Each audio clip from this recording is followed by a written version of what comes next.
आगे बढ़ेंगे। इस्लामाबाद में अमन मुज़ाकरात फेल होने के बाद अब ट्रंप क्या करेंगे, ये हर कोई पूछ रहा है। कुछ जानकार बता रहे हैं कि ट्रंप फिर से जंग शुरू कर सकते हैं, लेकिन मुश्किल से जंग से निकले ट्रंप फिर से उसी दलदल में फंस जाएंगे। ये भी एक सच है। जंग में ट्रंप की कितनी किरकिरी हुई है और कितना नुकसान हुआ है, ये भी किसी से छिपा नहीं। देखिए रिपोर्ट।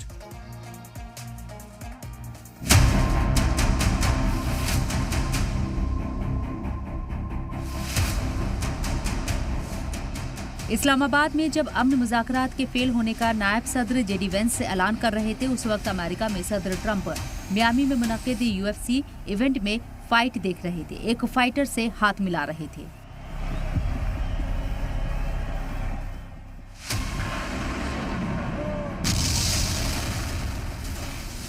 अब इन दो तस्वीरों को देखिए। बातचीत फेल होने के बाद जेडी वेंस वापस अमेरिका लौट रहे थे, तो वहीं ट्रंप के इशारे पर अमेरिका के हवाई धुरंधर यानी आसमान के लड़ाके मिडिल ईस्ट के लिए उड़ान भर रहे थे।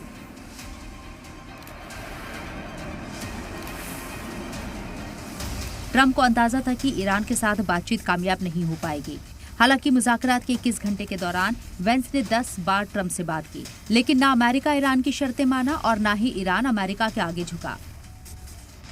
मुज़ाकरात के बीच ही ट्रंप ने कह दिया था कि ईरान बातचीत करे या ना करे, हम जीत रही हैं।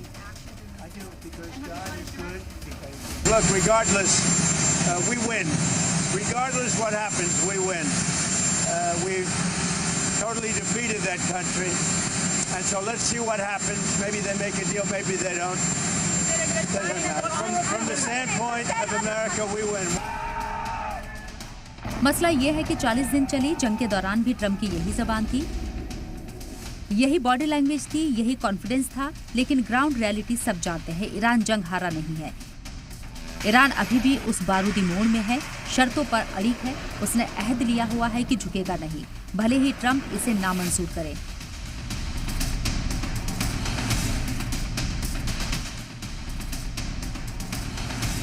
लेकिन अमेरिका के जानकार ये बात बखूबी जानते हैं कि जंगी मोर्चे पर ईरान को झुकाना आसान नहीं। It's now clear that Israel cannot prevent Iran from acquiring nuclear weapons using its own conventional forces. It doesn't work. The only option they have is nuclear weapons, and I believe the Israelis would use nuclear weapons. जानकार मान रहे हैं कि अब आगे बातचीत का इम्कान बहुत कम है। ऐसे में बड़ा सवाल ये है कि क्या जंग ही आखिरी मुतबादिल और आखिरी सच है? क्या फिर से ट्रंप उसी जंग में फंसेंगे जिसने उन्हें दुनिया की नजर में विलेन बना दिया? क्या ट्रंप फिर ईरान को खत्म करने के लिए बारूद बरसाएंगे?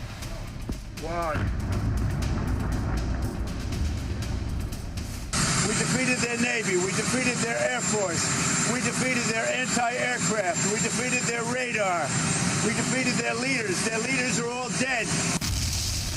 अगर ट्रंप आगे जंग को जारी रखते हैं तो उनके सामने कई चुनौतियां हैं जिनसे निपटना इतना आसान नहीं है। 40 दिन की जंग में ही ट्रंप को इसका अंदाजा हो चुका होगा। जंग में अमेरिका के 15 फौजी मारे जा चुके हैं। अमेरिका के अरबों रुपए के फाइटर जेट तबाह हुए हैं। खलीज में 17 फौजी ठिकानों को नुकसान पहुंचा है या ये अड्डे पूरी तरह से तबाह हो चुके हैं। जंग के असर से मार्च में अमेरिका में महंगाई की शरह बढ़कर 3.3% हो गई, जो पिछले 69 साल में अमेरिका में किसी एक महीने में महंगाई में बढ़ोतरी का ये रिकॉर्ड है। ऑक्सफोर्ड इकोनॉमिक्स का अनुमान है कि मई तक अमेरिका में महंगाई की शरह 4% हो सकती है। अमेरिका में पेट्रोल की कीमत $4 फी गैलन के पार चली गई है। जंग के दौरान पेट्रोल 40% के करीब महंगा हुआ है। अमेरिका के लोगों ने सिर्फ महंगे तेल के रूप में मार्च महीने के दौरान $8 अरब यानी 70,000 करोड़ रुपए से ज्यादा चुकाए हैं। ये तो सिर्फ इक्तिसादी नुकसान की बात हुई। एक सच ये भी है कि जंग के चलते ट्रंप की इमेज को भारी धक्का लगा है। अमेरिका में उनकी रेटिंग दिन ब दिन गिरती जा रही है। अमेरिका के लोग ट्रंप के खिलाफ एहतजाज कर चुके हैं। ट्रंप को लेकर नाराजगी अमेरिका के कुछ लीडरान और अफसरान में भी है। उनके इस्तीफे की मांग भी हो चुकी है।